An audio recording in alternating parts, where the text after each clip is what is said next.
Eh, Bien, vamos entonces. Esta es la 11ª sesión del seminario La formación del analista en su ciclo 2024-2025. En esta ocasión tenemos a María Antonieta Izaguirre, Tony, como la conocemos cariñosamente en Venezuela, em, quien es AME de la EPFCL, miembro fundadora del Foro del Campo Lacaniano de Venezuela. Entonces, sin más preámbulos, dejo con la palabra a Tony, quien nos va a hablar de la supervisión y de la formación del analista. A mí me gusta más supervisión, pero mejor dicho, me disgusta menos el término supervisión que el de control. Pero bueno, esos son gustos personales. Entonces, adelante, Tony. Bueno, gracias Pablo por anotarme, o ya ni me acuerdo si me anoté yo o tú me anotaste en el tema de la supervisión o control, ¿ves? Pero me ha servido muy bien y muchas gracias por... Ay, ¿qué pasó? No ha pasado nada. Que se puso negra la pantalla. Ay, Bueno, y gracias porque permitirme tocar un tema que uno lo ha vivido, ha tenido la experiencia, pero nunca lo había pensado. Es decir, ese punto donde tú tienes la experiencia, pero tú no lo elaboras como para transmitirlo, ¿no? Entonces, me pareció una oportunidad muy bonita y bueno, y muchas gracias por eso. El primer punto, yo tengo como 4 puntos anotados, que es una breve historia del control, la supervisión se impone, entre comillas se impone, la praxis de la teoría y qué supervisar y cuándo.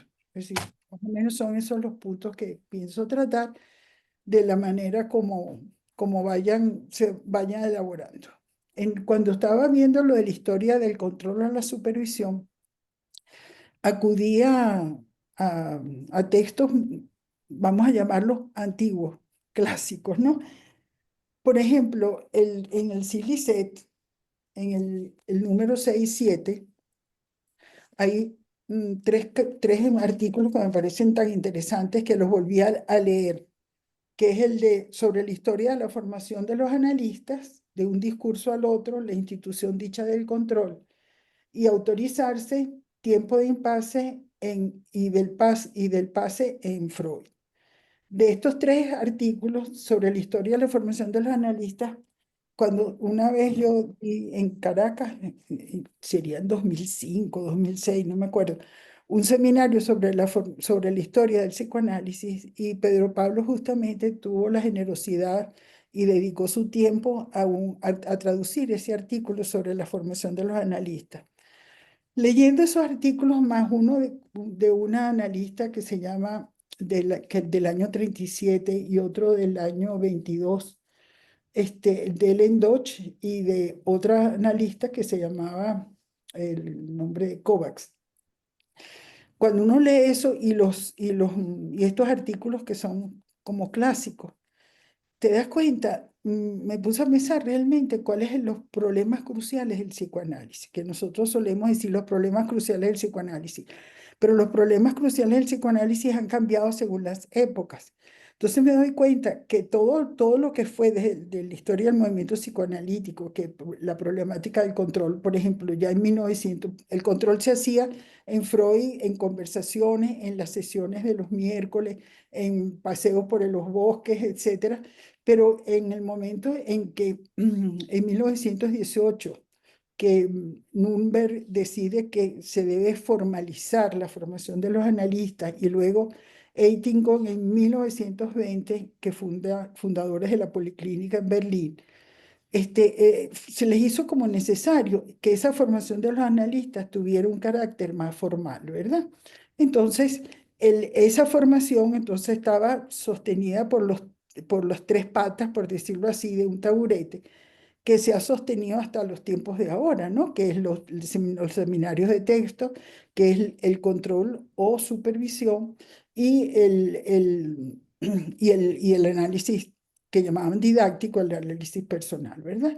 Eso se ha sostenido, pero claro, con la IPA, con la formalización, una de las características fue que eso hubo un comité que se encargaba de la evaluación de los candidatos y esa evaluación se hacía a partir de los analistas que estaban encargados del control, de las supervisiones, de los seminarios de textos y del análisis personal. Y ese comité científico recogía datos sobre los candidatos de alguna manera para poderlos formalizar el título de analista. Eso hasta que yo sé, yo tengo mucho tiempo que no tengo contacto con gente de la IPA, pero hasta que yo sé, de hace años atrás, eso se sostenía. Es decir, y uno de los problemas que yo creo que era un problema crucial, del cual justamente Lacan se sale de resuelve ese problema de otra manera, es que, figúrense, los problemas de la discreción en los análisis, en el control o en la participación en los seminarios teóricos, perdón. Imagínense lo que implicaba en términos de la evaluación de esos tres controles, análisis personal y participación en los seminarios teóricos, de la evaluación de los candidatos, de tal manera que hace años, lo que pasa es que eso fue hace mucho tiempo, yo leí un artículo de unos analistas en una revista que era de la gente que se salió de la IPA, pero que eran analistas en Estados Unidos, y ellos se quejaban en ese artículo de cómo tenían que hacer el análisis con alguien y el control lo hacían con dos analistas distintos. Un analista, que es el que le había asignado a la comisión científica, y otro analista que no se lo habían asignado, en donde él podría tener más libertad para exponer las cosas que realmente le concernían. Entonces, imagínense alguien que tenía que hacer un análisis de 4 o 5 veces a la semana, un control de 2 o 3 por años, porque tenían que llevar un análisis que durara 3, 4, 5 años y en los seminarios teóricos. Entonces eso implicaba una situación realmente, me imagino, muy dolorosa, muy costosa por otra parte, ¿no? Pero ¿qué se controlaba o qué se supervisaba en esos espacios? Fundamentalmente, un problema, que es un problema crucial del psicoanálisis en aquel momento, que eran los asuntos de la identificación al analista y la contratransferencia. Justamente yo creo que una de las cosas que pudo salir Lacan con el acta de fundación de la escuela de 1964, cuando plantea que no haya ninguna comisión de evaluación de la formación de los analistas, sino que él habla justamente ¿de dónde está eso?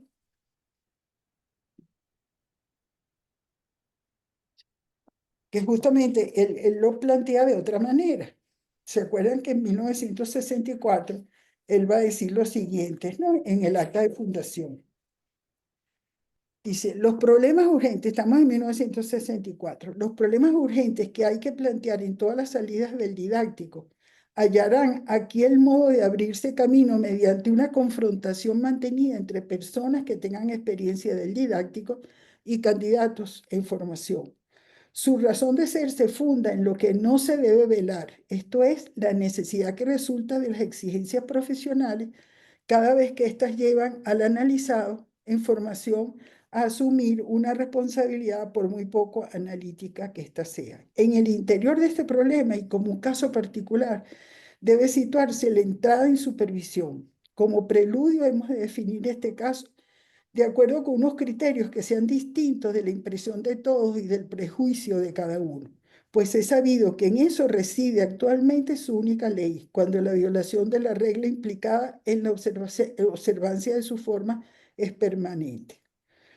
Ya desde el comienzo y en todo caso se atenderá a que el practicante en formación en nuestra escuela disponga dentro de ese marco de una supervisión calificada, pero disponga, es decir, no obligado, no obligado.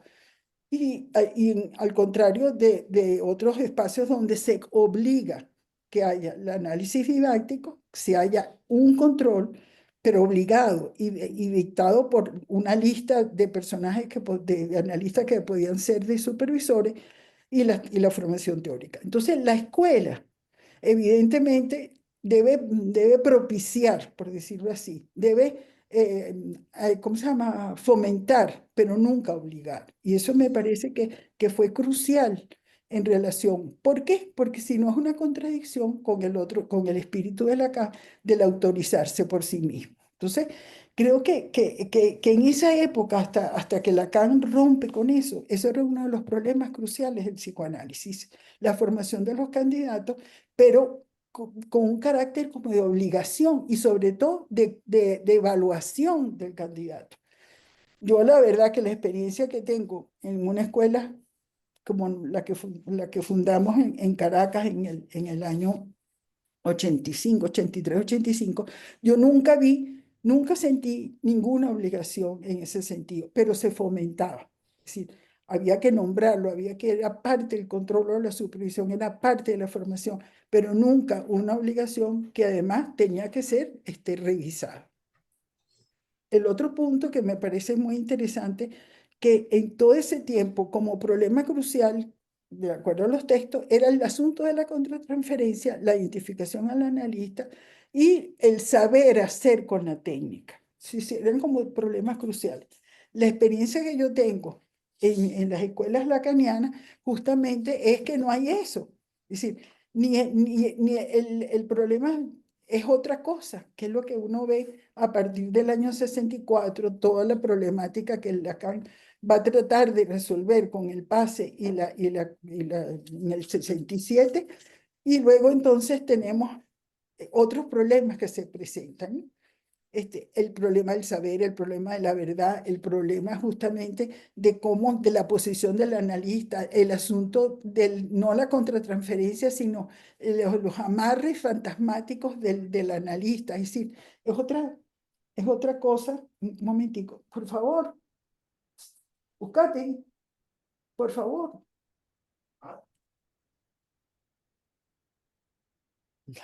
Que me hacen ruido. Entonces, me parece que son problemas distintísimos. Cuando uno ve en esos textos clásicos, yo digo que si es verdad, problemas cruciales han cambiado y tenemos que estar atentos cuáles son esos problemas cruciales.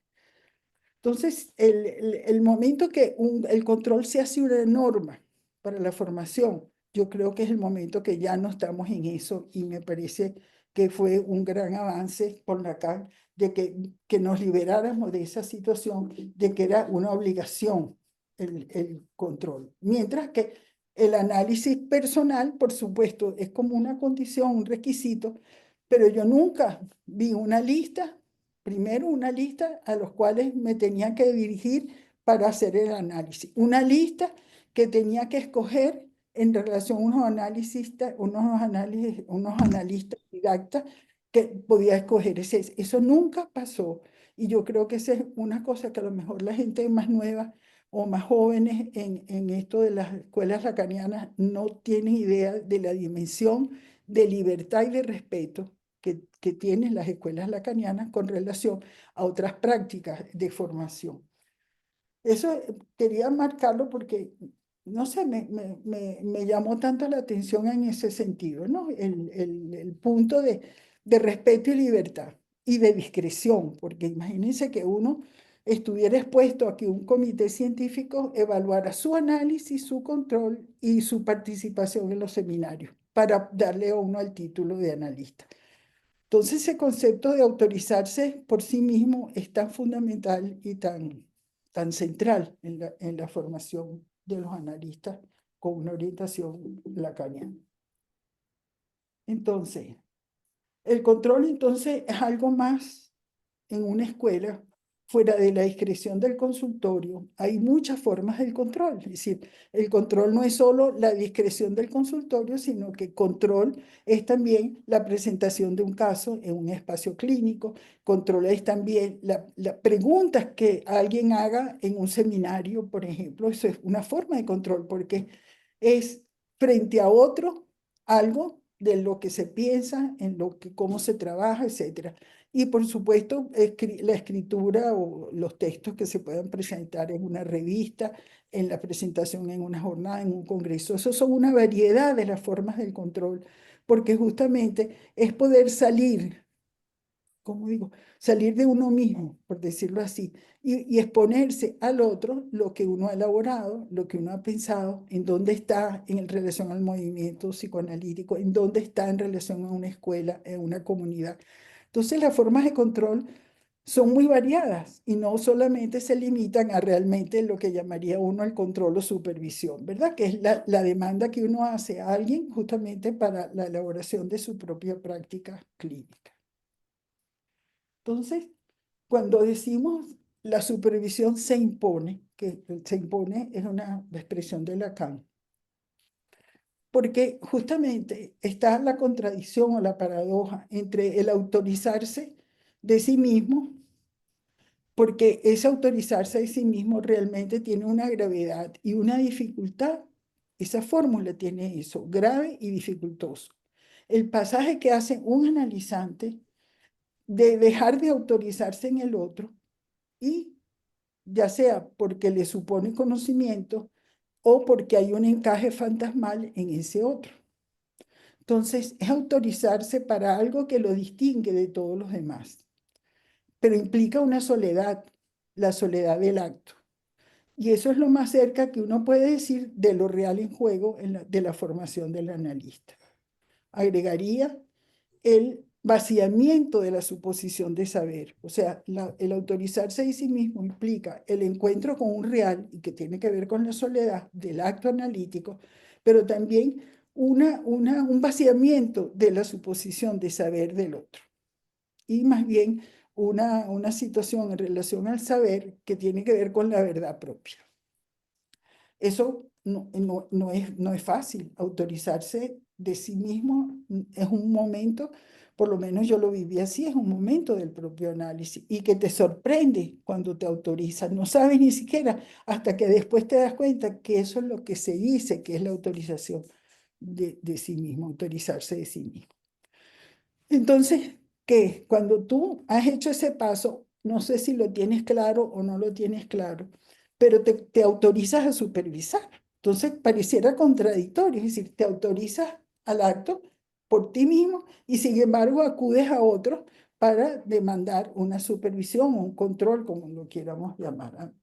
Por ejemplo, decidir cuándo hacerse, son pruebas, porque cuando uno va a supervisar, de alguna manera lleva sus pruebas, las pruebas de esa participación en relación a un otro que tú tomaste en terapia o en análisis, de acuerdo como el momento en que tú estás en tu proceso de construirte como analista. Que entonces, ¿y a quién va a atender esa demanda de supervisión? O sea, son preguntas, pero es como contradictorio, porque si te has autorizado, cuando ya ha habido la autorización, sin embargo, vas a pedir una supervisión a otro. Y que lo acepte o no lo acepte, porque a quien tú se lo demandas puede aceptarla o no. Yo tengo un recuerdo de una de mis compañeras de la escuela del campo freudiano, que se encontró con una de sus pacientes, era una joven psicólogo, como psicólogo graduada, estaba autorizada por lo simbólico a tener pacientes. Ella le había pedido terapia, análisis, no sé cómo lo llamaría en aquel momento, hace muchos años de eso, y pero entonces ella empezó a ver los casos, tenía todo el derecho a ver casos, porque lo simbólico le había autorizado. Entonces, esa analista me dice, ay, Tony, por favor, ella te va a pedir y tú aceptas la supervisión. Yo no puedo, porque el aceptar supervisarle es aceptar que ella está en situación, en posición de hacer clínica.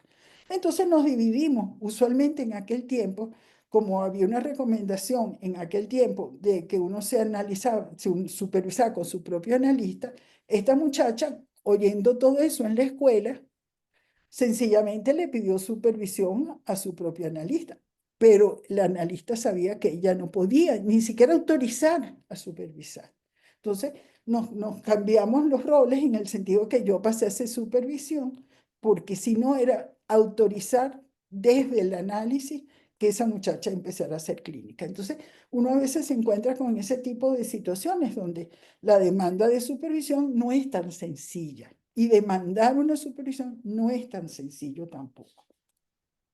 Entonces, por más que sea impuesta, como dice Lacan, la supervisión se impone. Es decir, es como en un momento de que uno, es el momento de pedir una supervisión. Es decir, uno sabe que puede haber, que es bueno, importante, bla, bla, bla, pero se impone en un momento dado del trabajo clínico, se impone en un momento de tu propia formación. Entonces, cuando algo no marcha en una cura, cuando hay preguntas como por qué alguien, por ejemplo, se retiró de las entrevistas preliminares antes de que pasara algo, cuando esas entrevistas preliminares, si ya uno puede dar paso al diván, cuando hay dudas sobre un diagnóstico, el pase, por ejemplo, a diván de alguien, cuando no se ve bien la transferencia y se duda, por ejemplo, el diagnóstico, ¿en qué se sostiene ese proceso en que estamos? Hay cierta cuando hay cierta inhibición para intervenir que lo percibe la persona que está pidiendo la supervisión, la calidad de esa intervención. Todo eso, de alguna manera, se pide una orientación sobre la práctica analítica. Entonces, todo eso lleva o lo llama a uno y por eso es que se impone la supervisión. Yo lo compararía con bueno, de acuerdo a mi propia experiencia, cuando se impone la necesidad de hacer el pase. Ese es un momento en que hay que no sé si eso uno está mezclado con el deseo del analista, está mezclado con el deseo de estar allí, pero hay algo que se impone y uno pide el pase. Entonces se impone también algo para solicitar la supervisión. ¿Por qué? Porque estamos en una escuela que justamente no hay un comité científico que dice, usted quiere ser candidato, usted tiene que hacer esto, esto y esto. Entonces justamente le deja algo de la libertad al sujeto que a mí me parece muy encomiable en relación a lo que uno escucha de otras formas de formaciones terapéuticas, en asociaciones terapéuticas, o lo que era la IPA. Yo no sé si la IPA sigue funcionando así. Por ejemplo, mis primeras intervenciones con Diana. Yo empecé a trabajar con Diana Rabinovich cuando ella acababa de llegar de Argentina. Yo se los he comentado en otras ocasiones. Y lo primero que llamé fue a supervisar. Yo me analizaba con un analista cliniano. Pero justamente mi amiga Susana Strozzi, que era compañera de la Escuela de Psicología de la Central, me dijo de esta psicoanalista argentina que era psicóloga además y que podía ir a supervisión con ella. Entonces supervisé mucho tiempo antes de entrar en análisis con Diana. Pero yo recuerdo, todavía no había entrado en análisis con Diana, pero en una de las supervisiones ya en los años, quizás el año 81, algo así, yo empecé a supervisar con Diana, cosa como psicóloga. Es decir, llevaba los materiales de test, las entrevistas, todo eso. Pero claro, Diana era otra cosa. Entonces, bueno, total, que un día yo voy, llevo mi material y Diana solamente me dice, fíjense, yo no recuerdo ni siquiera quién era el caso ni nada, pero sí recuerdo algo que ella me dijo, que justamente una cosita tan breve, me dijo, Tony, es que tú pasas de ser pedagoga a hacer otra cosa. Ni siquiera me dijo a ser psicoanalista, a hacer otra cosa. Fíjense, eso no se me olvidó nunca. ¿Por qué? Porque yo venía de una práctica psicológica y de hacer psicopedagogía por mucho tiempo. Entonces, fíjense cómo uno estaba tan apegado a una cuestión fantasmática. Yo me di cuenta de que era fantasmática añísimos después, pero ella, tac, me dio ese punto y no me dijo más nada. No me dijo cómo tenía que hacerlo, no, bla, bla, bla, me dijo eso. No se me olvidó más nunca. O sea, me hizo estar en una alerta en relación a mi propia práctica, una alerta donde yo puedo caer en una cosa fantasmática, pero ella no me lo dijo, pero yo lo pude después leer así.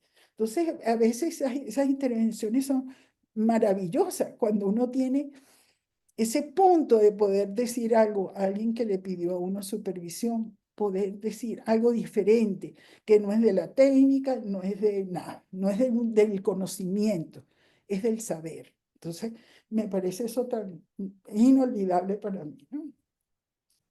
Entonces, y yo ni siquiera buscaba autorizarme, porque yo en ese momento decía, yo psicoanalista, que voy a ser psicoanalista. Pero ese punto te hace la pregunta, ¿qué es lo que yo quiero hacer en relación a una situación clínica, ¿verdad? Que eso sí yo lo tenía claro, yo quería ser clínica, lo que no sabía era qué clínica, ni cómo, ni dónde, ni nada. Entonces, aunque sabe la pregunta cuando se va a supervisar, es qué es el análisis, qué es el psicoanálisis, que es un psicoanalista.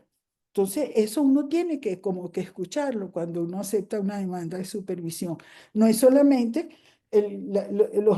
las situaciones o técnicas o responder un diagnóstico, no, no, sino que uno puede escuchar algo en relación a eso de la posición que es un análisis, que es un psicoanálisis, que es un psicoanalista. Entonces, por ejemplo, la dirección, la interpretación, todas esas cosas hay que tomarlas en cuenta, que es la transferencia, apuntar a la transferencia, la construcción de ese lugar en el análisis. Esas son las cosas que uno escucha. Por ejemplo, yo empecé a supervisar porque yo participaba en la escuela de psicología en una materia que tenía que ver con la psicología clínica e implicaba atender los pasantes en hospitales, etcétera, y era parte del trabajo. Pero ¿qué escuchaba allí? Escuchaba una supervisión del trabajo de la psicología o del psicólogo en un hospital, en una escuela, bla, bla, bla. Pero sin embargo, una vez que yo empecé a trabajar más como analista o creyendo que era analista. Cuando yo empecé a escuchar allí, empecé a darme cuenta que yo creí que lo de la transferencia, como era parte común de lo que uno explicaba en clases, en lo que era la transferencia, pero los alumnos que estaban haciendo sus pasantías no se daban cuenta que había algo que se llamaba transferencia. Y si yo algo pude darle a esos jóvenes, o esas muchachas, muchachos que hicieron la supervisión de las pasantías clínicas conmigo, fue decirle, mira, aquí hay algo más que las test, las entrevistas, bla, bla, bla, la entrevista a esto, a lo otro, sino que justamente hay algo que es la transferencia y que no se reconoce, uno cree que se reconoce así nomás, no, no se reconoce. Y yo creo que eso es lo que uno puede apuntar así un poquitico, ¿no? Entonces, todo lo que antes lo que llamaban antes de la contratransferencia, que por ejemplo pasaba mucho que algunos de estos que pedían supervisión, algo así, habían escuchado lo de la contratransferencia porque era parte de lo que se enseñaba en la escuela de psicología. Y date cuenta que la contratransferencia fue un problema, pero serio, serio. Y por eso después cuando uno ve toda la elaboración de Lacan desde el seminario 1 en relación a qué es esto de la contratransferencia, tal como lo lee, y más bien empezar a trabajar todo lo que es la dimensión imaginaria y simbólica, lo que es lo real, lo que es la posición del analista y la cuestión fantasmática es otra cosa, es otra cosa. Y entonces aquella gente discutiendo con la contratransferencia. Años después, cuando yo estuve, me invitaron a supervisar el posgrado de psicología clínica que se daba en el hospital universitario. Ellos tenían allí profesores de todos los tipos, los pobres, los 3 años de posgrado, tenían junguianos, tenían de terapeuta de la gestal, tenían profesores, unos lacanianos, y cuando yo encontré a aquellos pobres, ¿cómo se llama? Estaban haciendo el posgrado, que eran psiquiatras y psicólogos, aquel patuque de cómo leer un texto, cómo leer el dibujo de un niño, cómo leer las entrevistas. Era impresionante. Y todavía en el año, yo estuve ahí 2000, 2004, todavía lo de la contratransferencia se estaba trabajando cuando nosotros estábamos ya años luz de eso. Entonces, bueno, uno se asombra, ¿no? Se asombra de lo que son problemas cruciales del psicoanálisis, que menos mal los que estamos trabajando nosotros son otra cosa. Lo que no nos damos cuenta de la importancia de eso, problemas cruciales del psicoanálisis. Compárenlos con los problemas cruciales del año 30, del 40, del 50, 60, 70 y todavía, ¿no? Entonces, me parece impresionante que uno pueda ver realmente cuáles son los problemas cruciales nuestros. Entonces, ubicar, por ejemplo, la demanda del supervisor, el deseo del analista, lo que eso o puede estar obstaculizado. Entonces, esas preguntas, como por ejemplo, a veces en la supervisión, que es un texto, porque tú tienes el demandante de la supervisión, tienes el supervisor, que puede ser el analista y el analizante, puede ser, pero puede ser muy variado también. Pero tienes un texto. Lo importante es dejar escuchar ese texto. Más que, es más bien decir, dígame qué quiere decirme, más que, bueno, vamos a ver este caso, tal cosa. Es decir, la oportunidad de traer un texto de parte. Yo he tenido gente que viene a supervisar y traen todas las sesiones y todos los escritos. Entonces a veces uno diga, pero dime, ¿qué viene? ¿Qué pregunta hay? Más que te cuenten una sesión y otra sesión, como se hacía, por ejemplo, en el hospital donde yo hice el posgrado, o yo lo que escuchaba en el hospital universitario cuando fui supervisora del tercer año del posgrado, que es que te traen todo el material sin ninguna elaboración, pero no es porque elaboren, sino que deja que eso fluya, que escuche en ese texto que te traen, escuches a esa persona que está analizándose con la persona que viene a supervisar. Sí, yo creo que es mucho más importante que te traigan todos los materiales así como todos escritos y ordenados. Maravilloso si tú escribes y ordenas, pero cuando traigas a la supervisión es otra cosa. Tienes que escuchar ese texto y escucharlo. Entonces, para poderlo escuchar, el supervisando tiene que venir de alguna manera a estar libre de decir como una asociación libre, casi como una asociación libre. Entonces, Lacan tiene una observación que la encuentran, que dice que en la supervisión hay dos etapas, ¿verdad? Déjame si la busco aquí en el texto ya.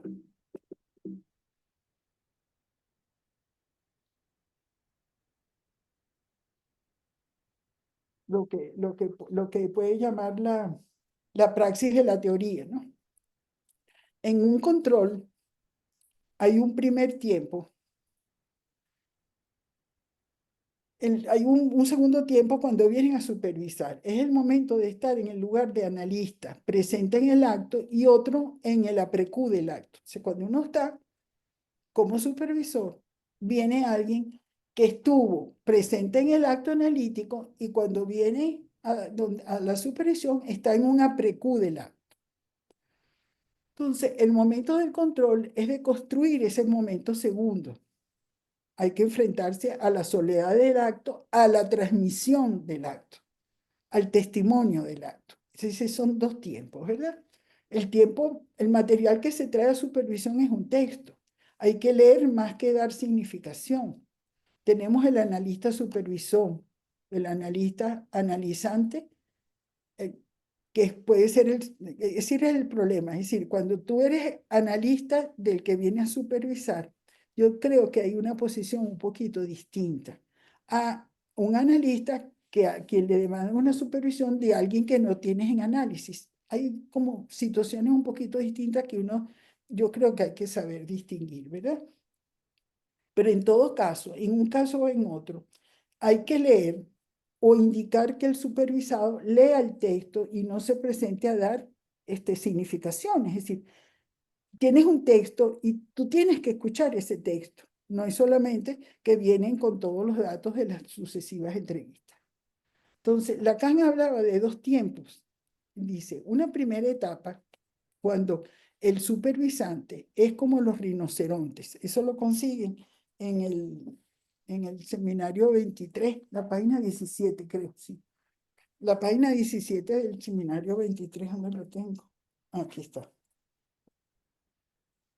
El seminario, el 23 de la PAI 2. Es en la página 17, 18. Ajá, dice. Ustedes suele ocurrir que me dé el lujo de controlar, como se llama, como se lo llama, a cierto número de personas que, según mi fórmula, se han autorizado ellas mismas a ser analistas. Hay dos etapas. Está esa en la que son como el rinoceronte. Hacen poco más o menos cualquier cosa y yo lo apruebo siempre. Efectivamente, ellos siempre tienen razón. La segunda etapa consiste en jugar con ese equívoco que podría liberar el síntoma. Lo difícil aquí es saber cuándo estamos en el primer tiempo y cuándo pasamos al segundo. Eso no lo dice él, por supuesto, lo deja uno ahí. En efecto, la interpretación opera únicamente por el equívoco. Es preciso que haya algo en el significante que resuene.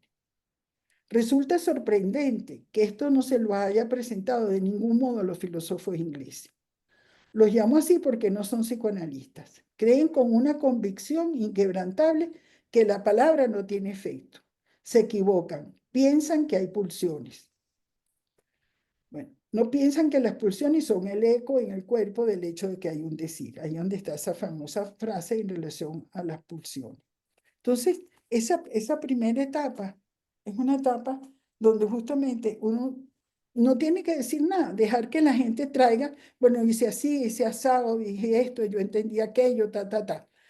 Pero uno tiene que estar escuchando en ese texto que trae, cuando es que uno va a intervenir para justamente señalar eso que me señaló Diana. Es decir, eso, dice, un punto, pero pácata, me cambió de posición.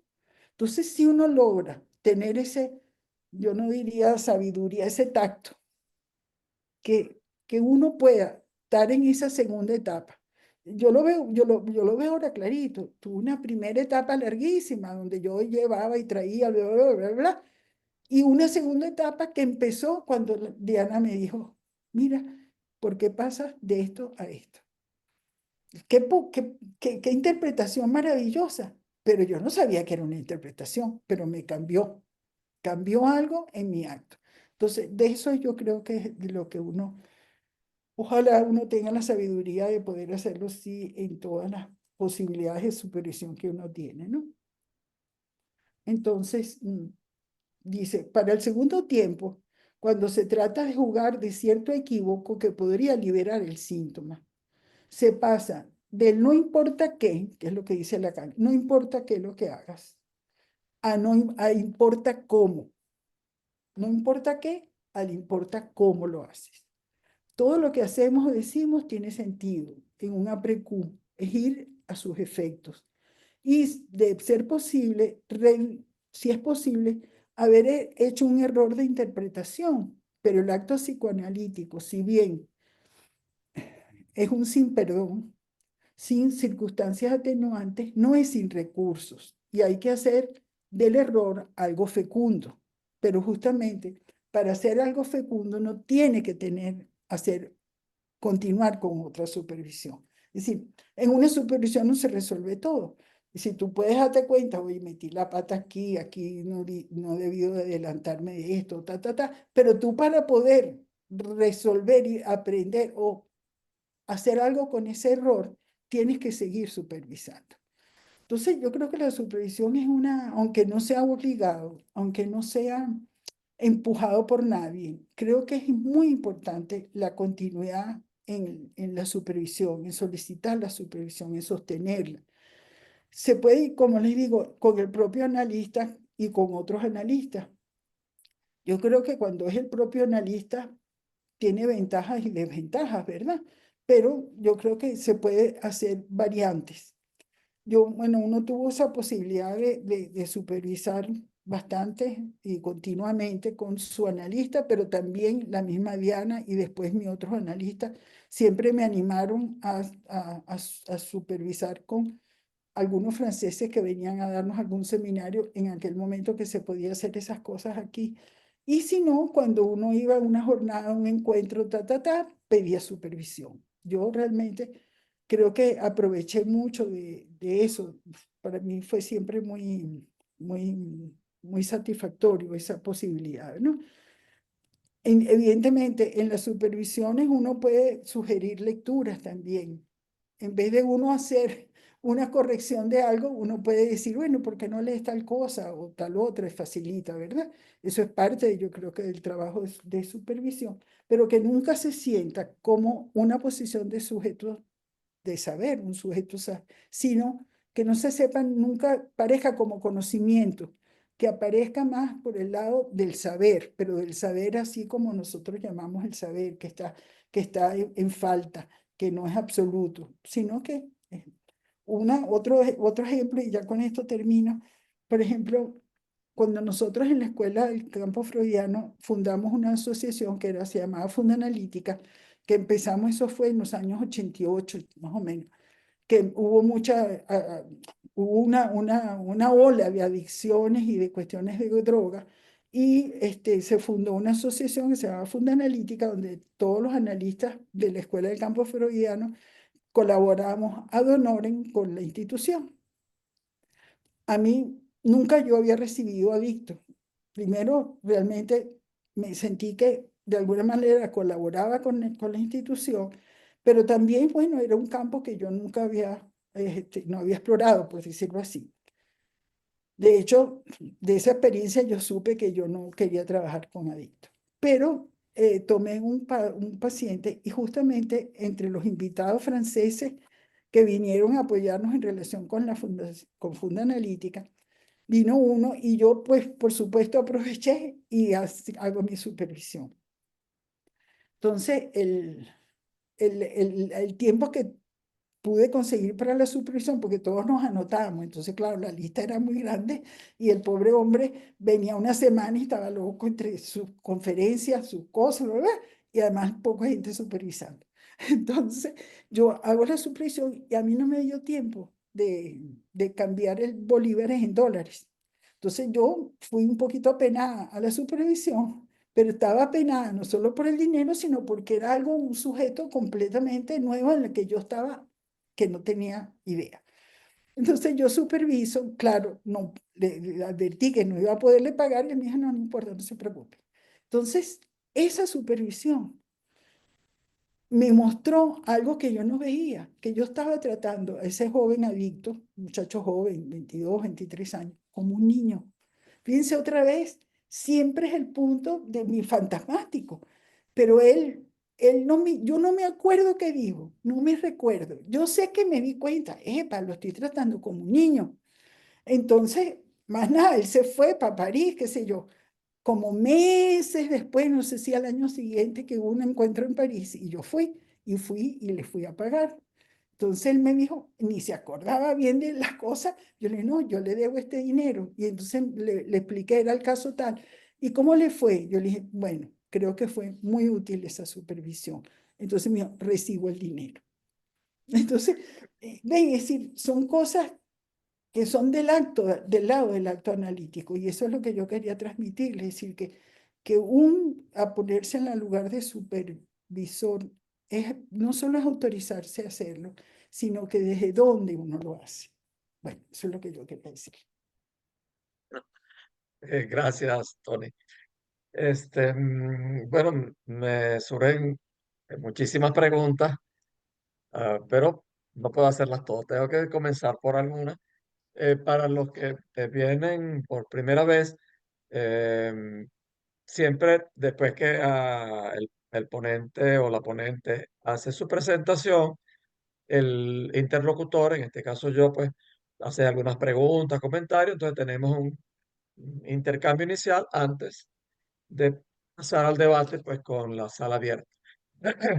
Bien, fíjate, de entre todas estas preguntas, prácticamente casi que una cualquiera, viene el supervisando, vamos a decir así, que solicita una supervisión, ¿no? Un control. Pero bueno, esa es una demanda que él hace. Eh, Sin embargo, el supervisor o controlador, pienso yo, pues que tiene que estar consciente de que esa es la demanda, pero que el deseo puede ser otro. Entonces, no sé si pudieses elaborar un poquito esa especie de dilema que se le puede presentar y a menudo se le presenta al supervisor de en qué medida responder a la demanda del supervisando, del que viene a supervisar, que puede en realidad pues buscar que le resuelva un problema, que porque está angustiado, o puede buscar un reconocimiento como un psicoanalista, lo que sea, esa puede ser la demanda. Y lo que uno pues puede intuir que está detrás de eso, pues algo del deseo. No sé si me explico la pregunta, si puedes elaborar un poquito al respecto. Eh, Yo creo que eso, sí, eso es cierto, ¿no? ¿Cuál es la demanda? Pero cuando uno le dice a alguien, bueno, dígame, le dejas ese espacio para que diga algo, algo va a parecer distinto a la demanda aparente, ¿no? Ah, es que yo tengo este paciente y no sé si es un psicótico y tengo esto, tú dejas que hable, pero si dejas, no te apresuras, por ejemplo, ay, sí, vamos a ver los elementos de la psicosis, si usted no sé qué, que si cómo habla, que si el lenguaje, si ha tenido cosas delirantes. Es decir, tú puedes inventarte desde el lado del conocimiento, pero si dejas un poquitico la calma, va a aparecer algo que te dice algo más que la búsqueda que él traía de entrada, ¿no? Pero hay que escucharla. Entonces, si uno tiene como la calma, ¿verdad? Y no se apresura, quizás pueda diferenciar la demanda que trae inicialmente y algo más de esa persona. A veces no se escucha en la primera supervisión y uno invita a otra supervisión o la misma persona dice, bueno, podemos vernos entonces la próxima semana, bla, bla, bla. Es decir, no es tan maravilloso como de primero uno pueda dilucidar las cosas, pero por ahí va. Yo creo que es escuchar ese texto, pero escucharlo como asociación. Ok, ok. Bueno, antes de pasar a otra pregunta, comento que la posición mía original con relación a la supervisión o al control era de rechazo completo, pero igual lo tenía en cualquier otro campo, no era en el psicoanálisis, pues. Simplemente a mí me daba lomo pues lo que pensara cualquiera, pues yo hacía las cosas según yo pensaba que fuera. Bueno, por supuesto que ahí estaba mi subjetividad, pero comento algo anecdótico que comenzó a mí a hacerme cambiar de posición. Y fue hace como unos, no me acuerdo, 14 años quizás, en que tú comentaste, una vez en el foro, comentaste que ibas a hacer una supervisión, no me acuerdo quién, pues. Bueno, sí me acuerdo, pues eso no viene al caso, pero a mí me sorprendió mucho. ¿Cómo es posible?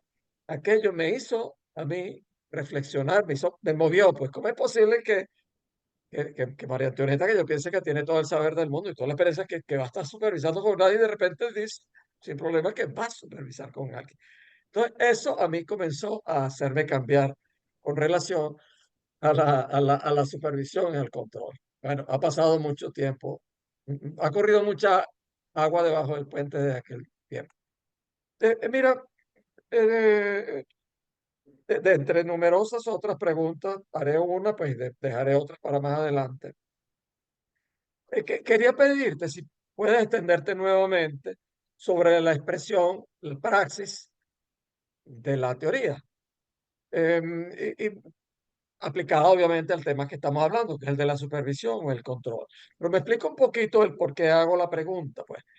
Eh, a ver, una de las desviaciones que pienso yo que hay en las instituciones psicoanalíticas, una de varias, pues, es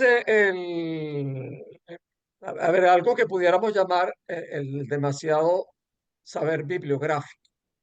Se podría llamar de otra manera, muy teorético, etcétera. Pero bueno, en algunos casos, pues eso llega pues a una exageración de decir que no hay clínica, que la clínica es la praxis de la teoría. Esa es la razón de por qué te hago la pregunta. No tienes que responderla por ahí, pero es para un poco para explicar mi motivación. Si puedes ampliar un poco cómo lo usaste, la, la noción de praxis de la teoría aplicada a la supervisión. El, Eso lo leí, que yo tenía una entrevista que le hacen a Dominique Fingerman. Ella hace referencia al libro que creo que se publicó. Yo no tengo el libro, pero tengo la entrevista. Entonces la entrevista es muy rica. Creo que la habíamos trabajado, Vicky, ¿te acuerdas que la trabajamos en el grupo del taller sobre la escuela? Entonces, yo lo que entiendo, pero Pablo, que es un poco mi propia experiencia en eso. Es decir, a veces me traen un material o yo misma tengo un material que yo voy a presentar un caso, por ejemplo, que también es una forma de control. Me doy cuenta que eso no me pasaba hace años, pero sobre todo me viene muy pronto la formalización del caso, cosa que años atrás no me venía. ¿Por qué? Porque uno ha venido elaborando teóricamente la práctica clínica, la ha ido elaborando y le ha dado, ha construido teoría, pero que no es solo la teoría que puedes tú trabajar desde Lacan, sino que tú vas construyendo una lógica, por decirlo así, de eso que tú practicas. Entonces, antes no me pasaba, pero los últimos años me viene alguien a supervisar y hay algo que empiezo a escuchar de una lógica que yo no escuchaba antes. Y cuando yo voy a presentar un caso ahora, hay una lógica que yo llamo como la elaboración teórica en el sentido de que hay una racionalidad, que no son las puras, lo que uno escucha a nivel de los significantes. Yo no sé si puedo explicar el fenómeno por el cual uno atraviesa, pero justamente es eso. Hay una diferencia muy grande en un modo que yo tenía de presentar un caso, que es una forma de control, a la forma también que estoy ahorita supervisando, que enseguida se me arma algo allí que yo no tengo por qué transmitírselo al pasante así como así, pero de repente escucho y yo escribo S1, S2. El que está viendo está, ay, tienes ahí, ¿qué es esto? S1, S2. Entonces, puedo hacer algo con ese texto que no es la pura eh, cadenas asociativas. Yo no sé si lo puedo explicar, Pedro Pablo, pero eso es lo que me pasa. Y por eso, cuando yo leí en la entrevista a Dominique esto de praxis relativo, yo dije, le puse nombre a eso que me está pasando. Eso es lo que te puedo decir, Pedro Pablo. Ok, gracias, Tony. Bueno, vamos a pasar al debate con la sala, entonces con la señal acostumbrada. Jorge Escobar, es que ha hecho unos cambios aquí. Jorge últimamente no preguntaba, se dormía, quitaba la imagen, ve, y hoy entonces ahí está, despierto en primera línea. Adelante, Jorge, Por favor. el micro. María Antonieta, buena tarde. Ven, ¿cómo estás, Jorge? Como siempre, un gusto en oírla, con la frescura de la experiencia de tantos años y sin el lacanés de por medio. Me gusta mucho eso. Simplemente oyéndola, se me vienen dos o tres cosas que quisiera compartir contigo. Lo primero es que el control subyace a todos nuestros dispositivos de escuela, incluido el análisis. Es decir,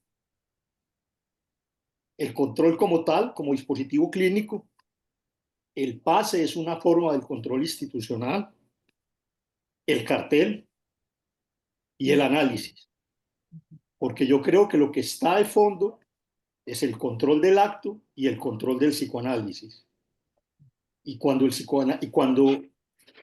decimos que el analizante hace al psicoanalista en sentido fuerte, es porque de alguna forma el analizante ha controlado también algo del acto analítico.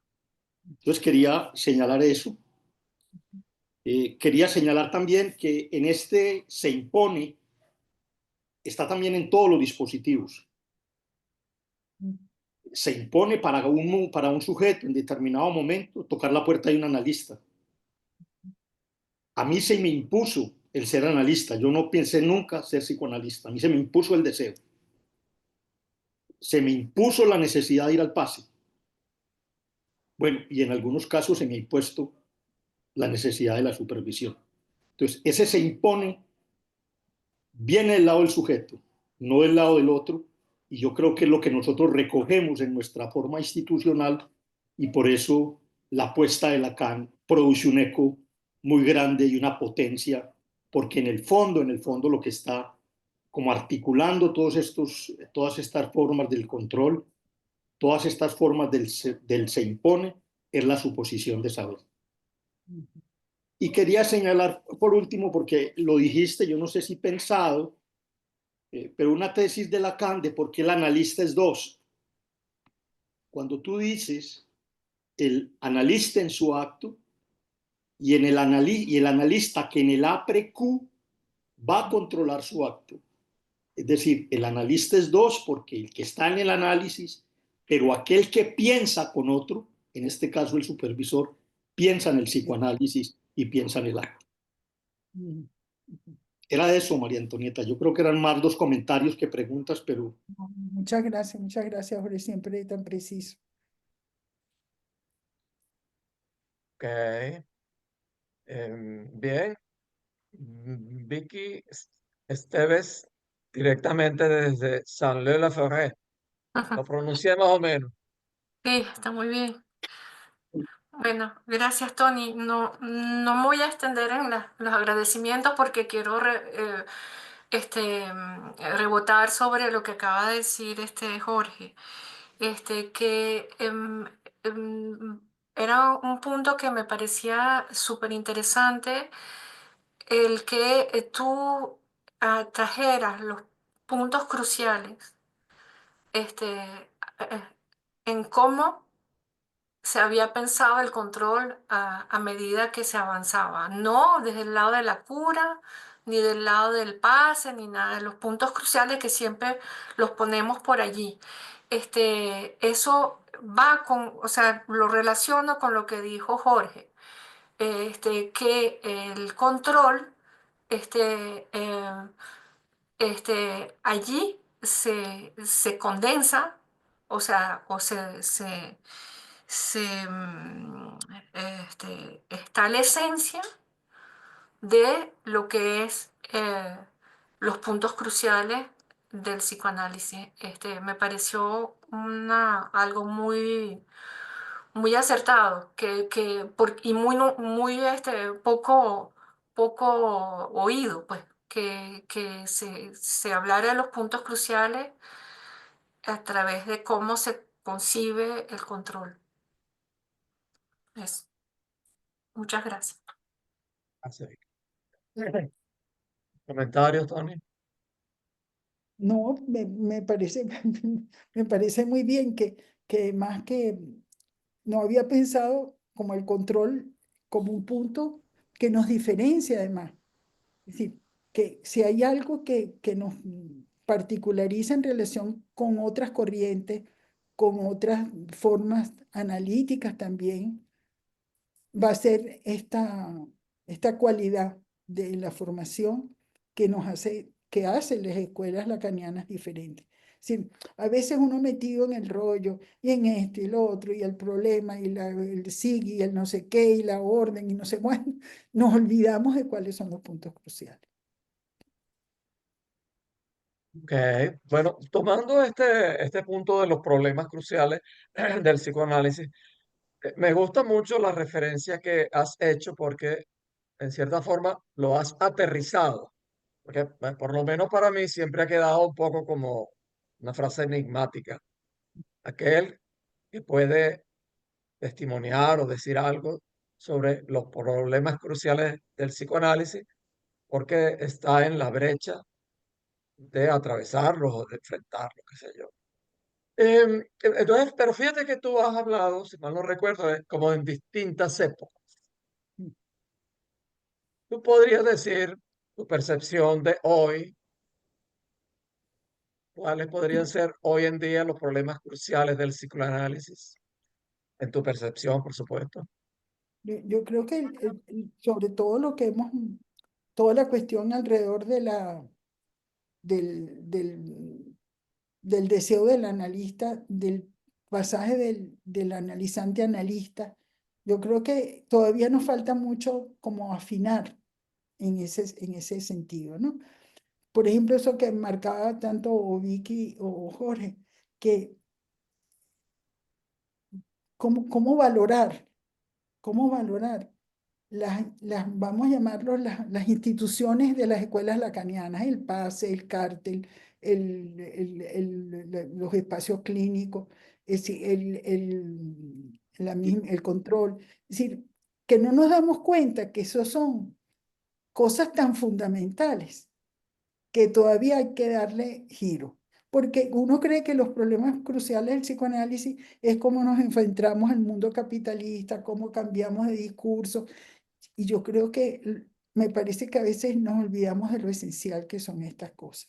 Es decir, que hay que trabajar todavía mucho en ese sentido. Esa es la idea que tengo, Pedro Pablo. Gracias, Antonio. Bueno, aprovecho que ahorita no hay una mano levantada para comentar un poco lo que dijiste de si fuiste, que no te acordabas si había sido tú quien había propuesto el tema o yo que te lo había pedido. Aclaro, porque es que hay algo anecdótico también. Cuando estaba planificando este ciclo del seminario, ya no me acuerdo en qué mes, pues bueno, hablaba con las distintas personas que me parecía pues que yo quería invitar, que presentaran.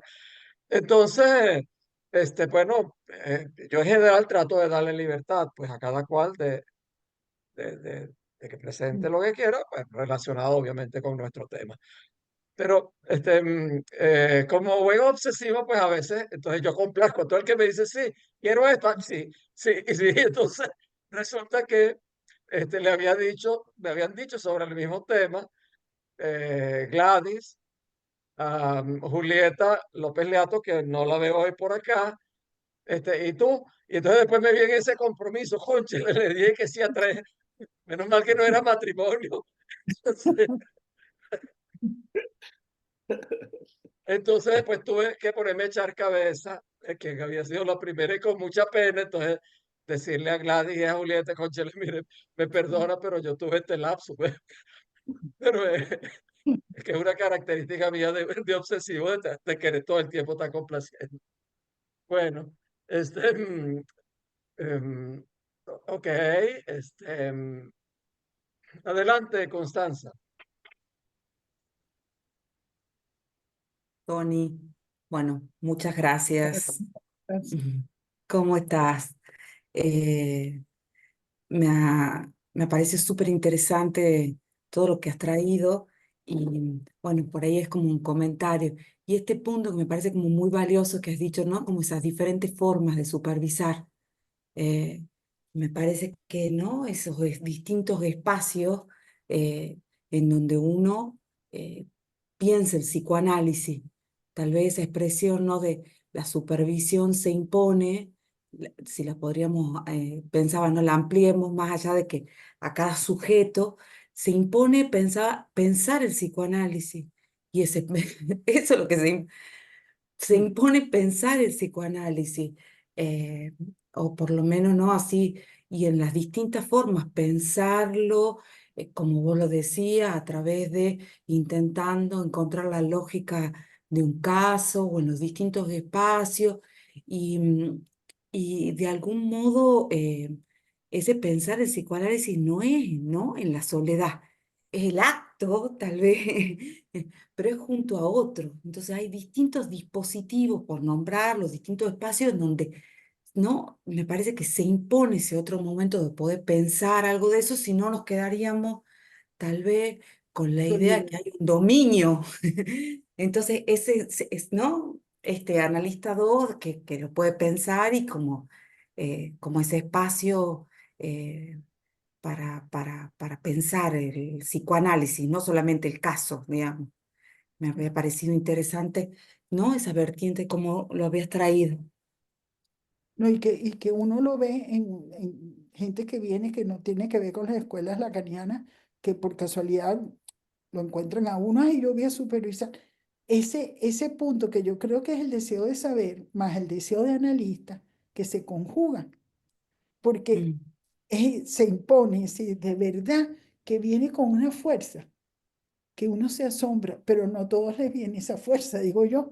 Pero las escuelas lacanianas, de alguna manera, cuando están marchando como deben marchar, si el debe está entre comillas, de alguna manera está como en la atmósfera, por decirlo así.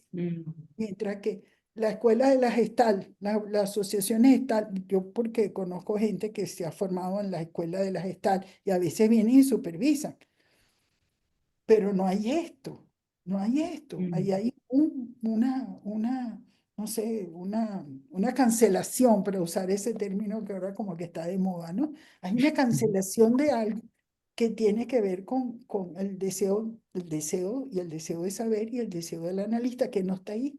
Entonces, ¿por qué no está ahí? Porque tampoco en esas asociaciones hay algo que empuja a eso. O sea, que eso se impone, pero yo creo que se impone porque hay también algo que impone. No que impone, sino que contribuye, no sé. Y que disponer. Sí, sí. Sí, la escuela debe disponer, como dice Lacan ahí, de facilitar que haya supervisores, ¿no? Gracias, Ok. Tony. Bien, entonces Virginio Gobella, desde -7 grados de San Petersburgo.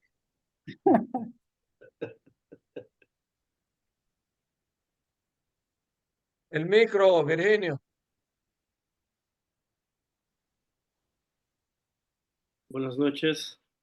Bueno, Felicitaciones por la presentación. Muchas gracias por compartirlo.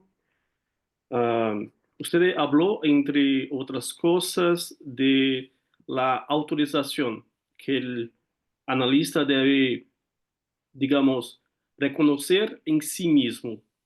Quiero decir, parece que sería que nosotros también podríamos llamar esta autorización de un autorreconocimiento por parte del analista para actuar como analista, ¿no? Pero además, además de la autorización que el analista se da a sí mismo, habría también un reconocimiento por parte del otro, un reconocimiento por parte de otros psicoanalistas, claro. Y además, me parece que habría una relación dialéctica entre subjetividad y objetividad. Y, pero mi pregunta es si en esta relación entre autorización y reconocimiento del otro, habría un campo, un polo predominante. Y dentro de este tema, habría un lugar para pensarmos, para reflexionarmos sobre la ética. Gracias. yo separaría, ¿cómo es el nombre tuyo? Virginio, Virginio. Virginio. Yo separaría autorizarse y autorreconocimiento, porque creo, de pronto los demás pueden corregirme, porque yo creo que el autorreconocimiento está más por el lado de lo imaginario, de las identificaciones, mientras que la autorización toca el punto, uno, de lo real, de lo simbólico, lo real, pero también con algo que más bien ha roto con las identificaciones. Es decir, el momento del autorizarse de sí mismo y de otros, dice Lacan, y de otros. Justamente el y de otros es cuando uno va a un control o una supervisión, cuando presenta un caso frente a los compañeros o colegas analistas. Es decir, ahí hay un reconocimiento que puede venir del otro con minúscula. Pero el autorizarse implica una ruptura de las identificaciones, una ruptura del otro del saber y del otro del saber que uno también tiene, vamos a llamarlo, es un proceso exterior-interior, un proceso de destimidad. Es decir, hay una ruptura también con la convicción, vamos a llamarlo convicción, del saber. se rompe algo del saber y se rompe la identificación. Entonces, es algo más que el autorreconocimiento. Creo que yo no lo pondría con en la misma dimensión, en la misma horizontalidad. Yo creo que el autorizarse implica algo de lo real, de lo simbólico, por supuesto, porque además eso se nombra, se habla, cuando puedes hablarlo, pero no tiene que ver con las identificaciones, es una ruptura. Y entonces por eso es que es tan sorpresivo, tan angustioso y tan, ¿cómo diría yo? Para mí fue maravilloso, por el lado de lo maravilloso. Caramba, porque no lo había pensado, me sobrevino, por decirlo así. Entonces se me impuso que yo me podía autorizar. Y ahí hay un punto de la ética, por supuesto, pero la ética de justamente, ¿cómo te digo? Como una cosa tan íntima, de un principio tan íntimo, que eso es la ética. Es decir, de ahí en adelante, tú no estás seguro de nada, no confías de ti mismo, estás siempre incómoda, nunca hay una comodidad, ni en la supervisión ni en el acto analítico. Entonces, esa incomodidad, eso yo creo que es el punto de la ética, del saber que uno lo sabe todo, de que uno sabe que no sabe nada, pero no nada como decía, como se dice, ay, él no sé nada. No, como decía Sócrates, no, es una, yo lo pongo como convicción, porque no se me ocurre. Pero eso es lo que yo diría, que es un punto ético, pero el autorizarse no es autorreconocerse, porque hay una ruptura con la identificación. Bueno, eso no sé qué piensan los demás, que Ok, podríamos agregar. gracias, Tony. Gracias. Muy buena la pregunta, Virginia. Vicky Esteves, el micro me. Sí, había pedido la palabra hace rato, pero tiene que ver con la cuestión de autorizarse. Tony, tú planteas, vamos a decir, 3 tiempos. No lo dijiste así, inmediatamente, pero al final volviste sobre algo que hace como un tercer tiempo. Entonces hablas del autorizarse como analista y que es contradictoriamente o parece contradictorio, casi simultáneamente viene la autorizarse a pedir un control. Entonces, están esos que no son, ninguno de esos 3 tiempos Claro, son, pueden como, darse. No es que se dan en toda cura ni en toda persona, pero puede darse así. Y el tercero, que lo dices al final, es autorizarse a ser supervisor. Lo dijiste rapidito, porque lo dije rapidito. pero lo dijiste. Y eso, yo lo estaba, relacionando con tal vez un momento peculiar también en el proceso analítico de algunas personas, en que uno pasa a como a querer, no es querer, es en hacer escuela, es un momento en que justamente tú decías, en que cae algo del otro del saber y que uno se arriesga a pensar el psicoanálisis en su nombre propio, con un saber sin sujeto, vamos a decir, como tú decías, sin saber muy bien qué es lo que uno está diciendo allí, pero uno como que se atreve. ¿Y qué sería, bueno, algo que se inicia tal vez con la demanda de pase, o que podría relacionarse con ese momento en que decir algo del psicoanálisis, este, pasando por algo que es otra vía? Me decía que ese momento de autorizarse a ser supervisor, tal vez estuviese ligado a un momento así de arriesgarse y de autorizarse aún sin saber nada o sabiendo poco de algo de un saber que de alguna manera se ha instalado con la cura y con todo el proceso. No sé, no la cura, no, después de esa Sí, formalización y sí. todo eso. No sé si tú Porque lo, está del lado de la transmisión, pero que uno no lo está pensando como transmisión, exacto. sino en toda la ignorancia o la inseguridad, por decirlo en términos imaginarios, de eso se construyó que puede decir algo con sus propias, como desde sí mismo. Por eso es que lo de la estimidad, porque ya no es desde fuera, sino desde un dentro que fue un afuera. Es decir, es muy, no sé, es complejo decirlo, Vicky, pero Sí. pero como que tú apuntaste a un punto muy serio, ¿no? De que, por eso es que cuando te piden, la primera vez que te piden para, ay, yo voy a super, viene así como,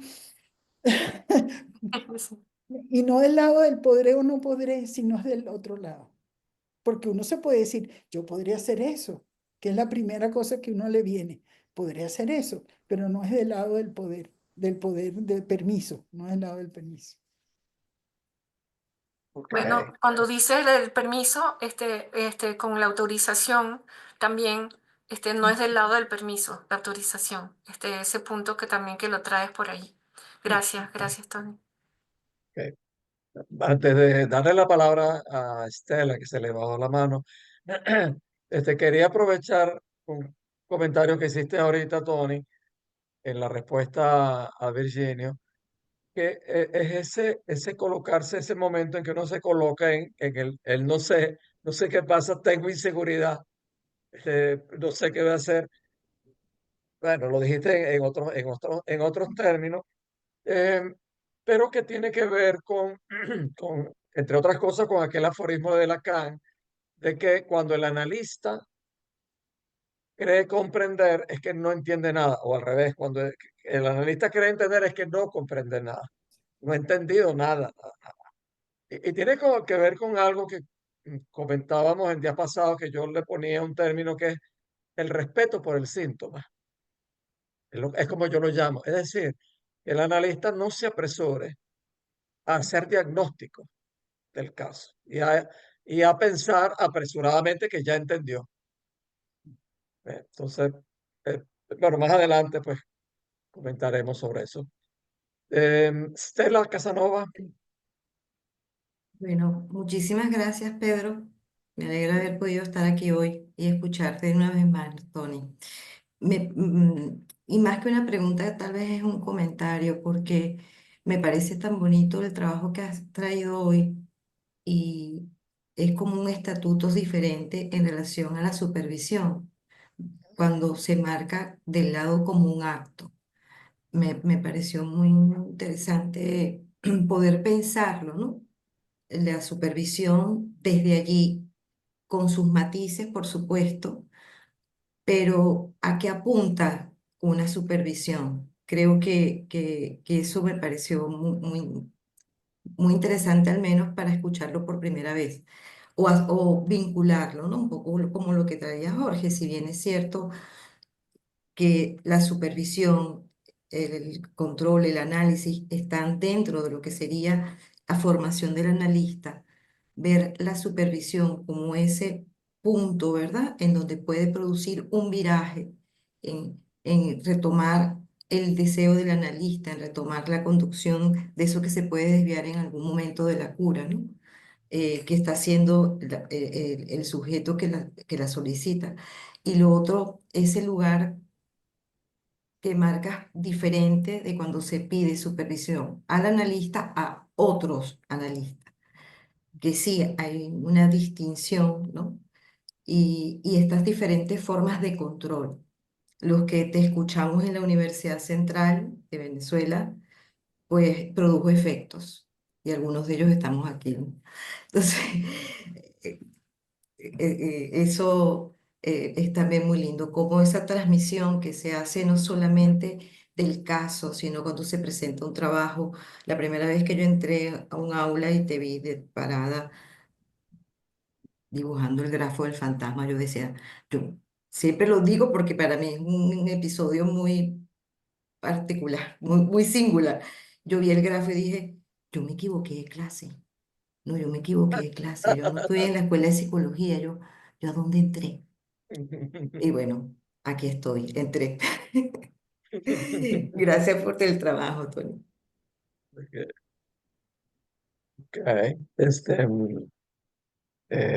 bien, un segundito.